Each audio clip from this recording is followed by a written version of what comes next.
Okay, so welcome to the Stygian Archive. I'm your host, Fritz, of the band Devour, as you can see here, and today I'm going to interview Anthony from Lucerna Mundi. So, hi Anthony, how are you today?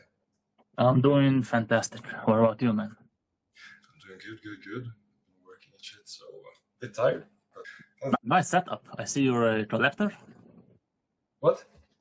Nice setup. I see you are a collector of... I collect movies. And, movies, all right. Yeah, I was wondering. I have vinyls, movies, everything. Do you collect as well? I don't, but I respect people that do. Yeah, it's fun. It's hobby. Expensive, yeah, definitely. Indeed. But I thought, let's get into this, learn a bit about instrumentalist, but you also have quite unique vocals, I think. And all this comes from. So actually, like everything I did or I do comes from need, right? Like back in the days when I was so young, it started by just being a guitarist. I bought my first guitar just like every guitarist on earth, you know.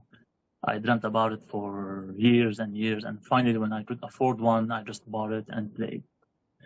But then I wanted more. Like I used to compose, you know, simple stuff, but I wanted more. So I tried to look for members, for people that like the style that I compose, which is always symphonic black metal from day one. I'm not sure why. Maybe I know why, but it is symphonic black metal all day, every day. And because I couldn't find, especially keyboard players, so I learned how to orchestrate and how to write for symphonies. Of course, on a low level, because I'm not classically trained. And that aspect got more evolution into needing a vocalist. And because also I didn't find anyone that likes the style, so I started to learn how to do vocals. And that came far in life. So I started playing guitar when I was 16. That was like an eternity ago. But doing vocals actually started with my first band that I joined as metal in Lebanon called Nocturna. And that was back in 2017. So I played a lot of bands before that as a guitarist, but as a vocalist, that was my first band. And the folks from Nocturna were my friends, like my brothers. They encouraged me to do that. So that's when I pushed myself into singing, because first, I wanted to do that for myself, for my music, and second, because my brother and my friends needed someone to sing. And they knew I had some sort of potential, but not professional one. They pushed me to the extreme, and that's when I explored my voice. It's great that I saw that you had played in some bands, Morbidity, I think it was, that I found, or something like that. So I used to play with Morbidia, like way back in Lebanon, and then Nocturna. And then when I moved to Canada, I created my Lucerna. Nice. Particular bands that you tried to, or did you just feel yourself, feel the music and do what you felt? Or did you do any practice or try to make? Yeah, so of course I have like tons of influence, but I was careful when I started to compose. I didn't want to imitate a certain style or certain genre. So I listened to everything, like literally everything. From classical music to, cinematic movie soundtracks to death metal, black metal, symphonic black metal, you name it, you know. And I was careful about not listening to a certain niche because I'm sure my composition would imitate that certain style. So that's why I kept it wide. For example, if you ask me about who's your favorite symphonic metal band, symphonic black metal band, I would name 2 or 3. I don't know that many. And I do that on purpose. Like, I don't want to listen to one style and that's it. I would like to compose in one style and that's it, but not the listening experience. You see, it comes from a pool of diverse genres, from a lot of genres. Yeah. Nice. Okay, so I like that. It's more creative. Exactly. So when you say that you compose, I see a lot of your composing, when you compose, the influences you have classical music and, like you said, the cinema music. Mhm. Where does that stem from? Is it like Paganini or Mozart or Beethoven? Because when I listen to your albums, I could hear that the cinematic kind of feel and the atmospheric part of it. The first album, The Fall of Man, I liked the riffs there the most. I had the most like headbang. It sounded like more like a kind of blackened symphonic death metal kind of vibe, but that's just my subjective opinion. I really felt my head banging and I enjoyed it a lot. But then when I came to The Great Darkening, I felt a lot more. It felt more like an album feel. It all kind of went together. I mean, don't forget the first album, The Fall of Man. That was my first ever fully composed album, right? Like I composed before, but just tracks or riffs or small pieces, but nothing serious.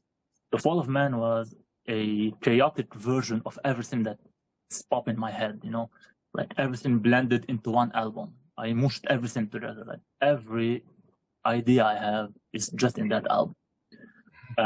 The second one, true, it sounds and it feels more solid. Like it's coherent. That's the word, coherent, and it's more traditional, like traditional symphonic black, and that's what I felt at the moment. So when I listen to album one, for example, sometimes I'd be like, like how did I come up with this? You know, like it feels weird in some parts, and that's the way of life, you know. Back when I composed it, it was like perfect for me, but then few years later, I was like, okay, some parts are not the way I want it to be now, and I'm sure the same thing will happen with The Great Darkening. When I composed it, it felt complete. 2 years later, I would look and I would listen to it again, and it might sound a bit, you know, not to my taste anymore. And that's normal for every composer when you look at your old creations. Yeah, you know, these compositions and this art, you always will think of it as exactly the same journey. Pretty good. I enjoyed it. So also I read that a lot of your lyrical content comes from history. I also saw the Old Testament, some inspiration here and there, and also this might be a bit. You know, 1992 was the intro track for The Great Darkening, right? Right. What is that? I started to wonder what happened. Yeah. What is this? So album 2, The Great Darkening, refers to a certain phenomenon that's happening right now in the world, in my opinion, and the opinion of many. The way, you know, like the totalitarian governments trying to control most aspects of people. Freedom is being non-existent. You hear about several agendas being pushed to divide people more and to weaken them. Because the rule number one to control people is to divide and conquer. You know, we know that from the Roman times. And I could see it, like it's very obvious the way the rich, the globalists, they're trying to divide people. They create many agendas. They create many, like it's a division art, really. It's an art to divide people. And in 92, specifically in that year, that was the first draft of the Agenda 21, was drafted. And it was the beginning of series of agendas to be pushed upon people and upon our days to divide us more. So that's the year of 92 held the first Congress, the first draft of Agenda 21. Agenda 21. That's the big mystery. What's Agenda 21? I'm new to this. I don't know. What is that? Yeah, I mean, I'll let readers to explore, because if I just say it now, it will dilute the meaning of it. But it's the baby brother of Agenda 2030. So, you know, like I'm not gonna say more. Just I won't kill the shock moment when you read about it. I understand completely. Okay, so let's go. I tried to get into this earlier, but I started thinking about this 1992. Yeah, the classical composers and such. This influence does some of it stem from these known like composers? Known composers. Yeah, like Beethoven. I thought I heard a lot of like very intelligent. So from the all right. So the way I compose comes from two streams. The stream number one is when I hear something in my head, when I hear a certain melodic or symphonic pattern or passage, I try to translate it in my MIDI controller. Second stream of composing is just guitar riffing. That's the easy one, because we're all guitar players and you can compose riffing, and then I lay more symphonic elements upon that riff. But let's talk about the first stream. So it comes mainly from two main pool of creativity. That's classical music, Bach and Rachmaninoff. Those are the two top composers that I like, and classical. But the second pool of influence is the soundtracks, like John Williams, Ramin Djawadi, Hans Zimmer, like all of these cinema composer gave me a lot of influence as well. Yeah, sure. Okay. Of course, transforming them and filtering them into more darker sounds. Yeah. Eventually the symphonic black metal that I like. Yeah, I really enjoyed it. There, yes, we talked about the great darkening. I could really hear the black element. There was a lot of tremolo and a lot of insane compositions. I got immersed. I really enjoyed it. Good. And okay, do you have any plans for live gigs or such ever? I wish. Yeah, I mean, of course, it's on the table always. Again, like I started Lucerna Mundi in COVID. It was, everything was closed, especially Canada here, because how Canada is in those type of events, and the way it was created, it was just me alone because I had to. There's no one could see anyone, and it carried on a bit, this type of comfort. It carried on, and you have many pros when you compose yourself. When you have like a one-man band, you have many pros. The con is obviously you miss the actual human connection. Like back in the days when I was in bands, it was great time, spend time with team members, like band members. It's great. But the logistics and the politics that comes with having a band, like sometimes we don't agree, sometimes things are dragging, how it is with bands. And because Lucerna Mundi was created in COVID, it got dragged away a bit. I tried to search for members like at one point, but again, COVID times, we didn't meet, we didn't see each other, that fell apart. And now with family, it's a bit harder. But of course, like there's a goal to grow live. Definitely. Okay, yeah, that's the point. That's the point I want to discover as well. You started Lucerna Mundi in 2020, right? Right. And your first single was 2020. How long did it take you to compose that first piece? And how did it start? Were you in any certain bands when you started Lucerna Mundi, or did you have? How did the idea come? Have you planned this for a long time? Have you had stuff on the shelf? Like again, going back to the need. So back in Lebanon, in Beirut, we had Nocturna, right? We were a band, we were a coherent band, and we were like very active in Lebanon, obviously before COVID hits. And I didn't feel the need to have something on my own. However, when I moved here to Canada, I found myself totally alone. There's nothing. There's no one here. There's nothing here. I know. So I had to create something. So it came from need. And how it started, I composed the track and I put an announcement that I would like a visual artist and a lyricist, because I didn't believe in myself writing lyrics back in that time. And visually, of course, I'm not a visual artist, so I needed someone to do that. I didn't look for members back then in 2020 because I knew no one could see anyone. It's COVID. And I composed the first song.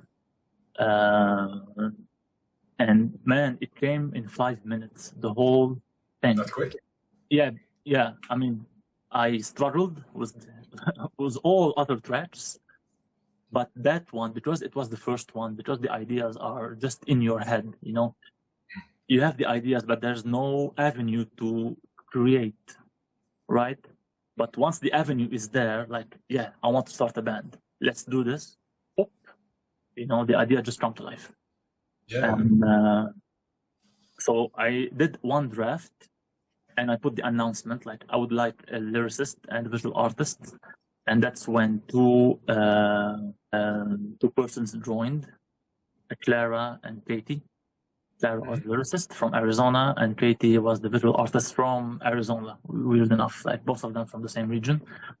And we did, and we did the first one. We did the first video, right? I recorded the sound, did the vocal back in the basement. Cheapest material ever, like cheapest equipment. But you know, it doesn't matter when you know what to do. That it doesn't matter really.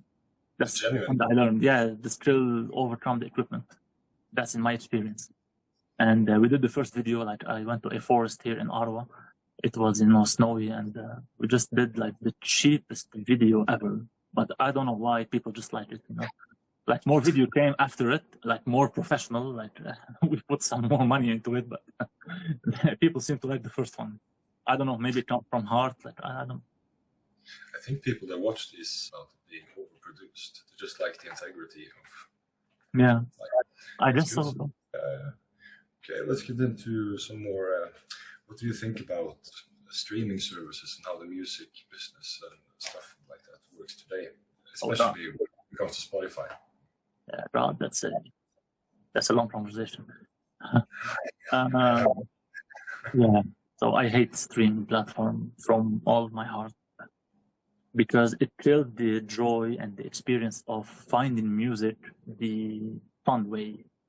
You know, like I remember, funny story.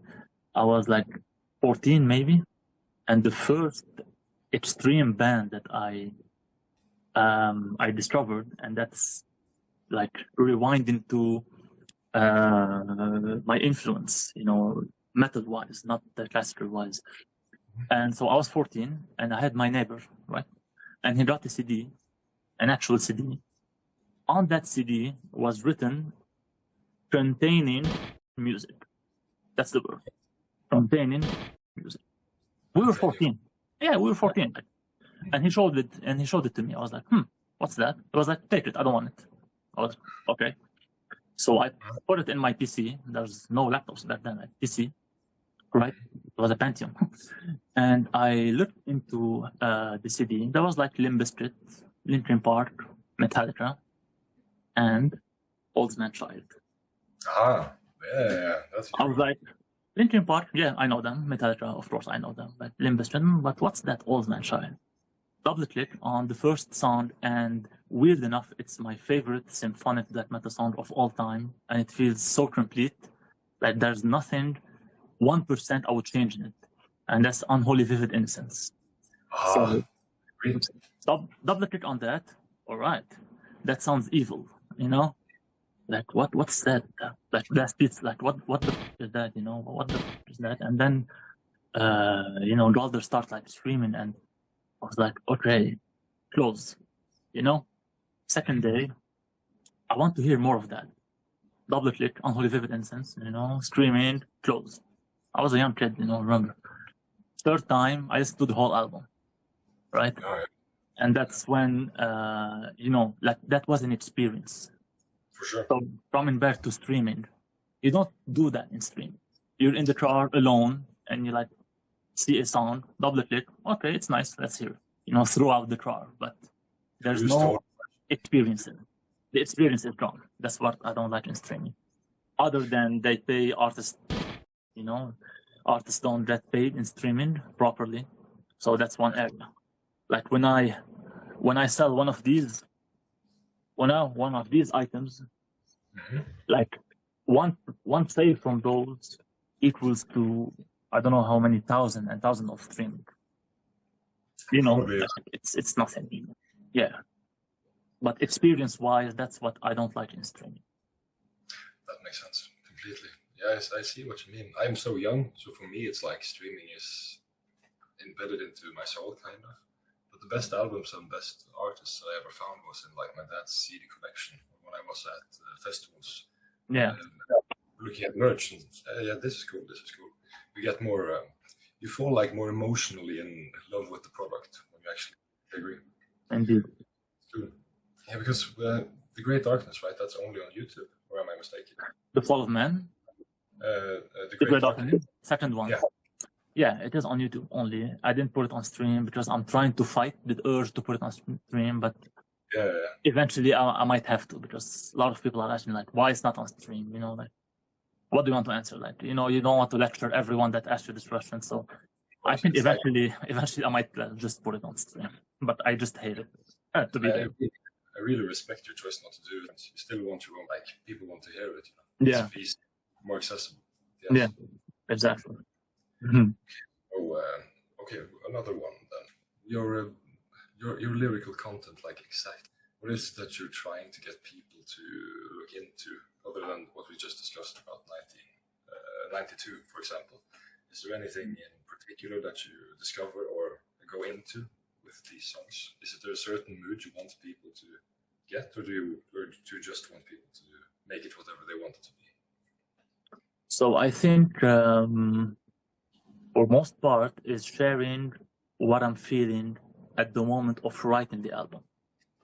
That's me in one sentence. In The Fall of Man, because I was new in a different country, there's a lot of, you know, feelings unresolved and unexplored, dark feelings. So I put that in a Fall of Man album. Each track starts about a certain feeling, you know. Like some people, they feel nihilistic. They want just the world to end. That track sits in my Fall of Man album. Track number 2, the first song ever composed, talks about your past demons that still haunts you until, you know, you try to move away from them, but they are still coming back to you. Like every song is something. Feeling. Album 2 is totally different. It's a message. It's something I'm seeing in the world that I really hate, and I wrote about it. The Old Testament tag that you see on Metal Archives, or I borrow a lot from the Old Testament. I borrow words, and I borrow curses, and I borrow stories, maybe, right? Because in my opinion, it is an epic book. You read the Old Testament, oh wow, man, it's like a horror movie, you know. It's the best book ever, I think. Yeah, and because we were raised on that, we were kids, it's still embedded in us. Yes, and yeah, and it's the perfect book to borrow stuff from it, good and bad, you know. Like, both of them are there. That's why you see Old Testament, but I'm not a preacher. Like, I don't preach about something, you know. It's just I borrow from it expressions and feelings and you know, ideas maybe. But the theme of album 2, the Red Doctrine, is just something I'm seeing wrong in that world, and I'm highlighting the fact that if we're not together, unified, the division is so easy, and the controlling aspects are so easy laid on us. You can just see them. COVID, vaccines, lockdown, you know, it's all there, just in front of us, dividing us. That's the thing about the Old Testament. Really cool, actually. Thank you. So you talked about your past in Lebanon, right? I'd like to know. I don't know much about Lebanon. I'm not that like I told you later. I don't know that much about Scandinavia. So tell me about how that was. Was it very strict? Was it free? How was it? So Lebanon, in terms of social life, it's considered one, like, the most free country in that neighboring, you know, area. Like, yeah, you can do whatever you want. You can scream, you can dress all weird, you can, to a certain extent, of course, you know. It's not Canada, but it's more free than the other countries in that area. At some point, though, there was like a trend of capturing Antichrist people, that started capturing all these kids wearing black. Like, everyone was one of them. I was one of them, you know. Like, just, it was stupid, you know. But living in Lebanon, it's not actually living in Lebanon. It's living with parents that are from Lebanon, you know, like, because our parents are the product of civil war. Yeah. So their mentality, their vibes, they are so gloomy all the time. And you are part of that, you know, atmosphere. Everyone my age, you know, at least. So you come from a dark environment, you know, always gloomy, even though the war was over when we were born. I mean, not when we were like adolescents, the war was over. When we were young, the war was still on. So you come out, you know, like, you know, tired, you know, you know, you're 14 years old and you're already tired from life, and that's bad, man. And that's bad and that's good at the same time, you know. Like, I don't know how to explain it. When you see people born rich and, you know, like descendant of rich people, they have it so easy. You can look at them; they are so empty. They don't have anything, to, you know, to offer. They're empty. They're like void, right? And you see someone, and you see like someone getting into really like depressing, and you can tell like it either kills you or you build something great from it, you know. And that's Lebanon. That's people my age coming from families like war families in Lebanon. You either so depressed and you're beaten, or you are a survivor trying to build something great out of it. Yeah. It should be. It's a dark atmosphere, of course. Like it should be. It's stressful, like being raised in that situation where the country isn't that.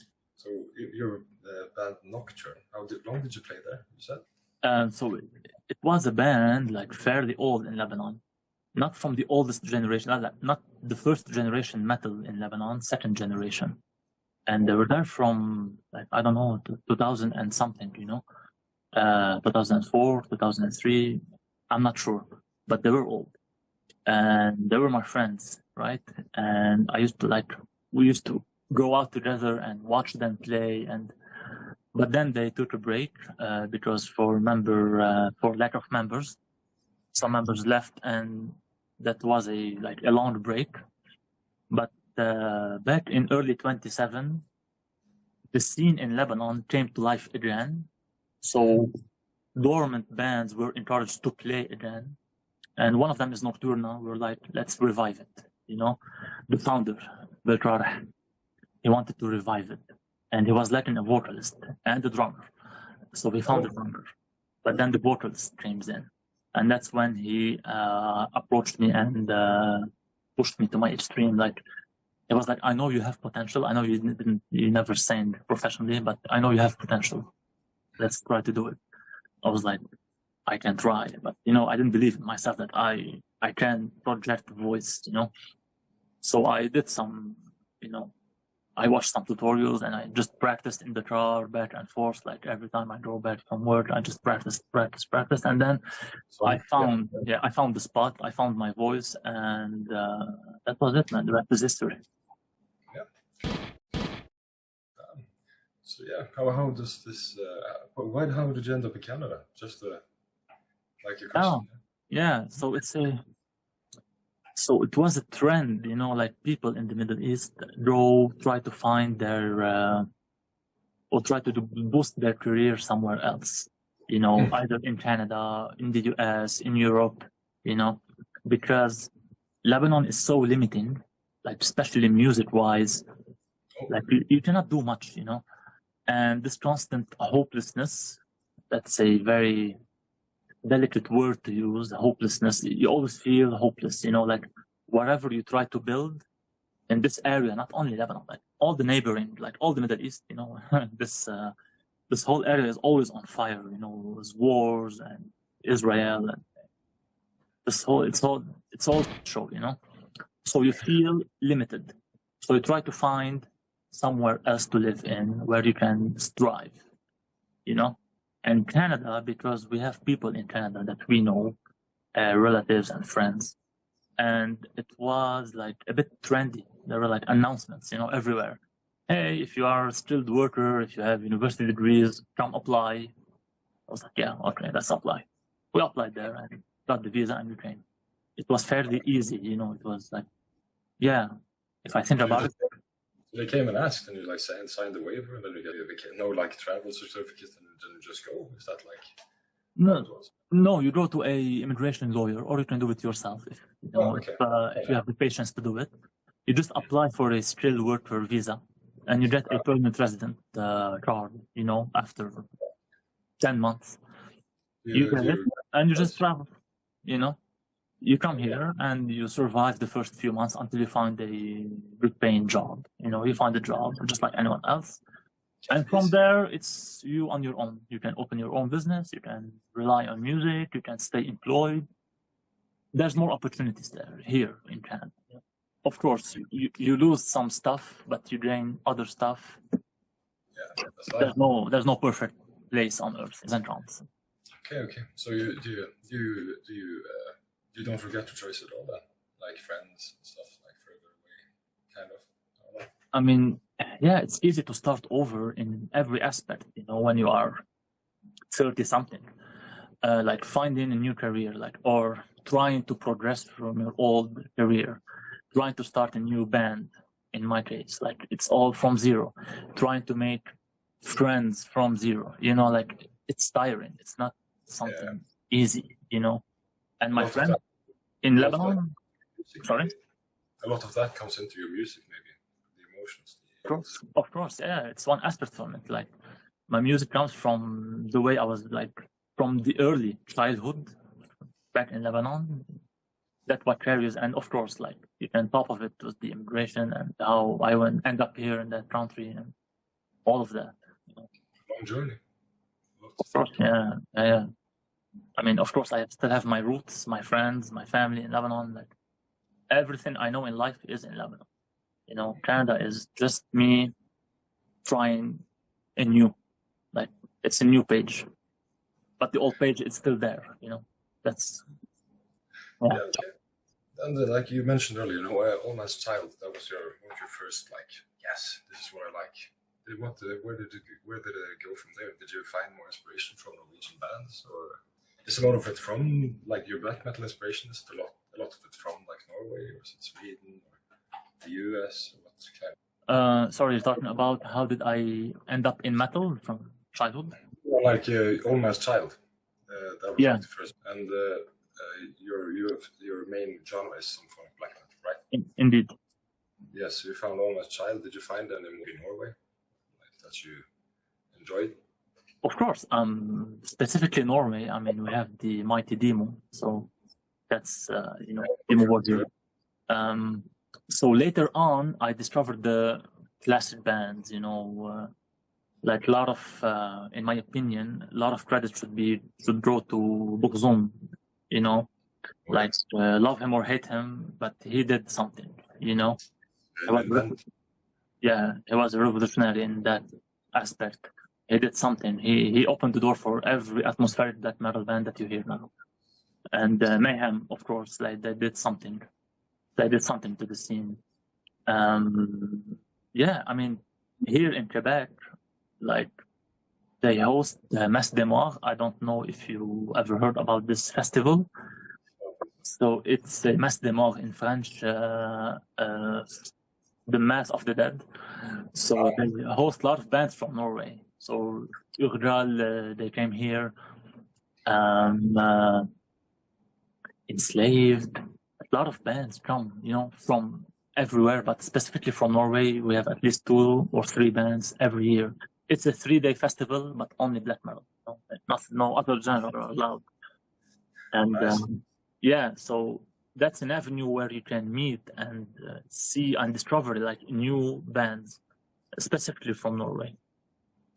Nice. So it's cool to see. The black metal community in the whole is really it's a wholesome gang of people. Of course, it's quite easy to talk to. Most of them.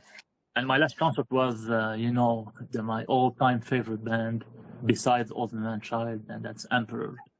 They did the reunion and they toured North America, and one of the spots were Montreal. So no. Yeah, so Mortis was back with them then. Yeah. Yeah, nice. Have you seen his son? His son's band, Angel, I think it's called. Angel. Angel? Yeah, it's Emperor's frontman. Isan. His son has Ishan. a band. Yeah, Ishan. His son has his band called Angel. Okay. Really, have you heard it? I'm familiar with his solo album and of course Emperor, but that's new. I need to explore it. Yeah. Yeah. It's you can see some of the influences. It's his son. He has his own black and death metal band. It's really good. I really like Ishan. He's a great composer. He's so versatile. He's one of the big Like in metal, I have two big influences. First one is Ishan from man. Most of this is holy Yeah. shit. Yeah, it's so impressive. When he joined in, the band like gained the quality that they needed. Yeah. Sure.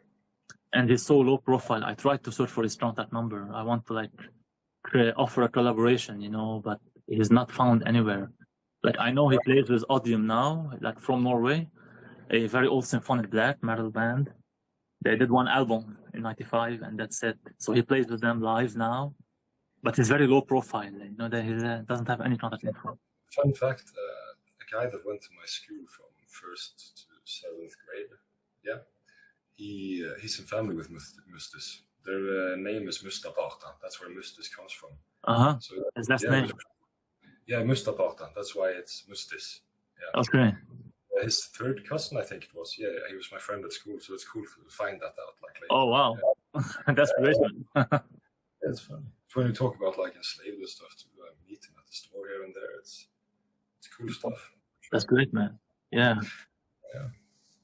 So, is there anything that I have forgotten that you would like to take up here? I had one more question that I would like to ask. Do you do the drums yourself, or are they programmed? They're programmed, but of course I write them.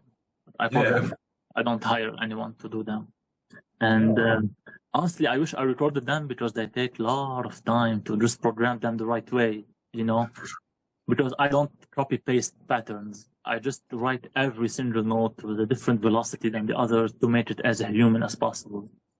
But just recording drums takes a lot of, you know, it's so expensive and you need like a decent studio to do it. And I don't have any here in R1.